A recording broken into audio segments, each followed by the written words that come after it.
Every hour, someone dies as a direct result of an eating disorder. More than 30 million Americans are impacted by this national crisis.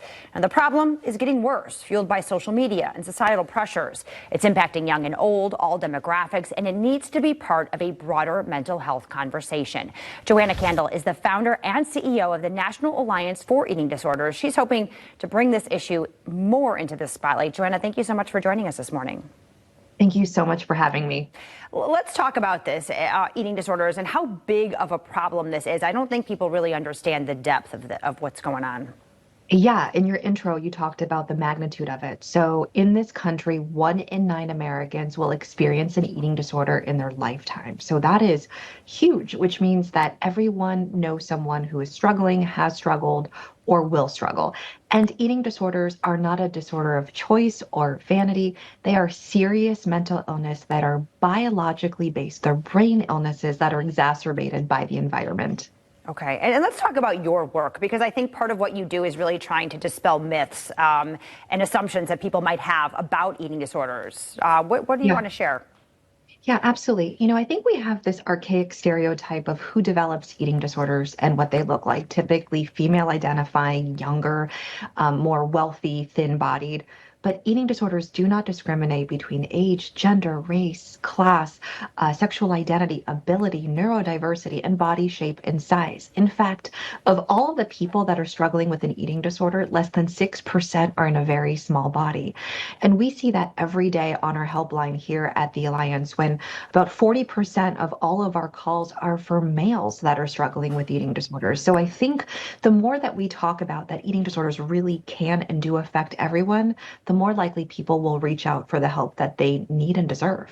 Okay, and let's talk about some of the warning signs and symptoms of someone might be exhibiting if they're struggling with an eating disorder.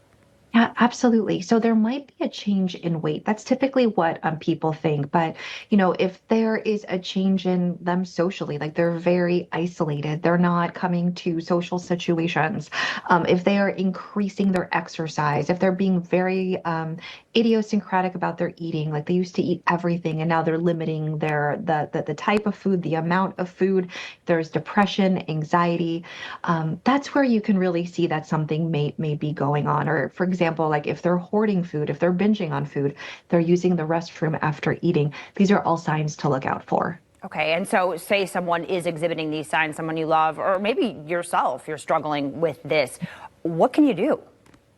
Yeah, I think more than anything is realize that this is not something that you caused. This is not something you chose to do, and that you don't have to recover alone. You don't have to walk this journey alone. So highly, highly suggest calling our national helpline. We have therapists that are here waiting to answer your call and help connect you to therapists, dietitians in your areas.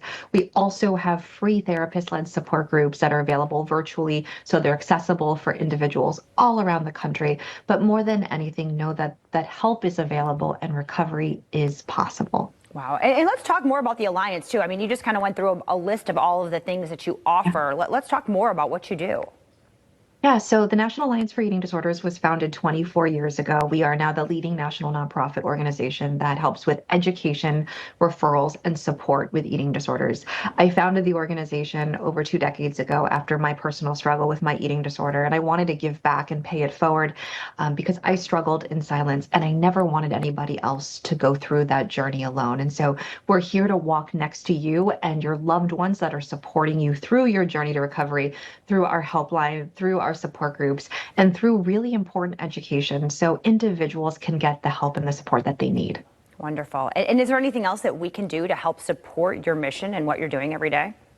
Yeah, absolutely. Please just, visit our website, call our helpline, and more than anything, if you have someone in your life that's struggling, let them know that you're there to walk next to them, that there are places and people that can help them, and that we truly believe in life beyond eating disorders, and it does get better. It absolutely does. Okay, perfect. Give us a rundown of how people can reach out to you then. Yeah, absolutely. You can reach out at 866-662-1235. Visit us online at allianceforeatingdisorders.com or visit us on any social platform at Alliance for ED. We're just a click away. Wonderful. Joanna, thank you so much. We really appreciate your time. Thank you so much.